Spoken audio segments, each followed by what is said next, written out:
All right, here we have a front squat, box squat. So what we're going to do here is you're going to get the barbell set about like neck height, right about your clavicles here, so you could properly unrack the barbell.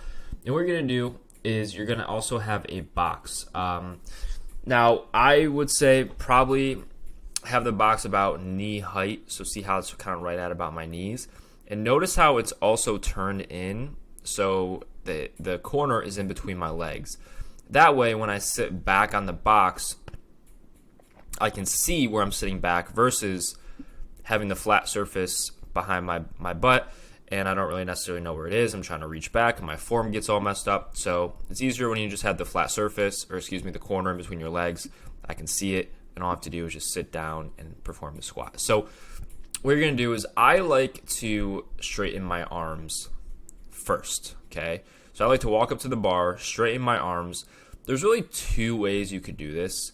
You could do it where you are more in like a front rack position and have your fingers underneath it. However, I found for most people, again, that might feel good. And what I mean is if you're looking at my screen here, imagine the bars here. I place my fingers here, and you might see some people who have the squat like this, right? So they're squatting, and I don't even have the wrist mobility for it, but they're squatting with their hands, or I should say their fingers underneath the bar. And if that's you and you know what you're doing, that's perfectly fine. I found that this is the easiest way to at least learn the movement, which is doing the crossover method. So basically, you want to think of almost like choking yourself with the bar. You don't want to actually choke yourself, but you want to get the bar pretty close to your neck and on the meat of your deltoids, your front delts right here. And then what you're going to do is you're going to cross your arms over like this, okay? So you're going to cross your arms over, and then you're going to step up. And notice, number one, how high the bar is. And again, practice this with just the bar first. Get good at the movement before adding weight. The thing that you should notice how high I keep my elbows. I'm getting a tremendous amount of core and back work with this.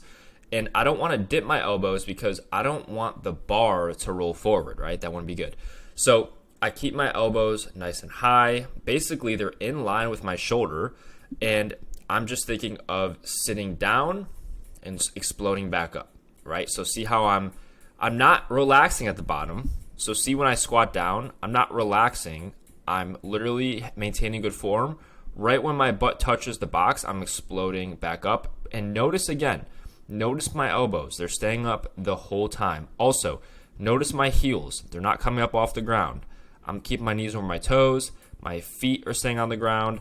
And I'm being explosive with this movement. And I'm keeping my core braced the whole time. And then what you're going to do at the end, you're just going to walk it forward until the bar hits the back part of the J-hooks, and then you're going to set it down, and you're going to be good to go.